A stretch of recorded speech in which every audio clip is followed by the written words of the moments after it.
श्री राम जय जय राम। श्री राम जय जय राम।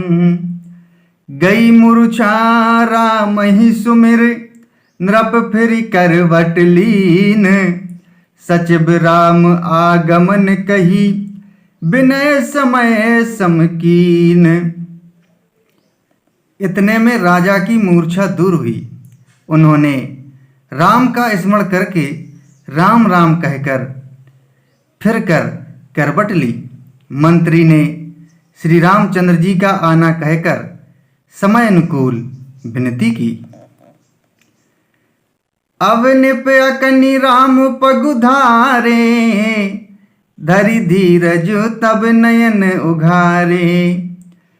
सचिव संवार राउ बैठारे, चरण परत नृप राम निहारे। जब राजा ने सुना कि श्री रामचंद्र पधारे हैं तो उन्होंने धीरज धर के नेत्र खोले। मंत्री ने संभालकर राजा को बैठाया। राजा ने श्री रामचंद्र जी को अपने चरणों में पड़ते प्रणाम करते देखा। लिए स्नेह बिकल और लाई, गए मनि मनहु फनक फिर पाई। राम चितई रहो नर नाहू, चला बिलोचन बारी प्रबाहू।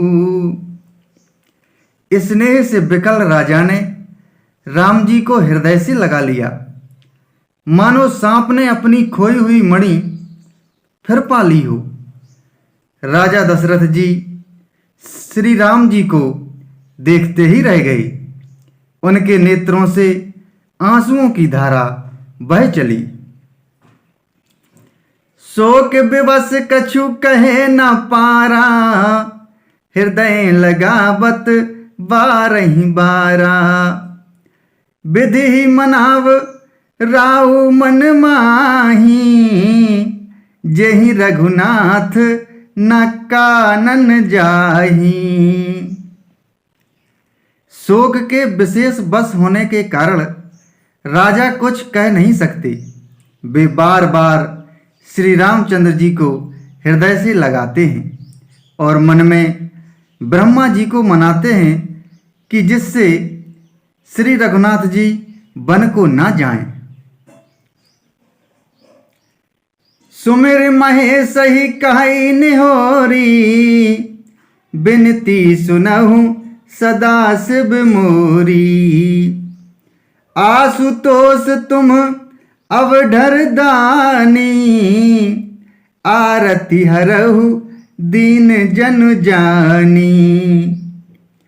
फिर महादेव जी का स्मरण करके उनसे निहोरा करते हुए कहते हैं, हे सदाशिव, आप मेरी विनती सुनिए।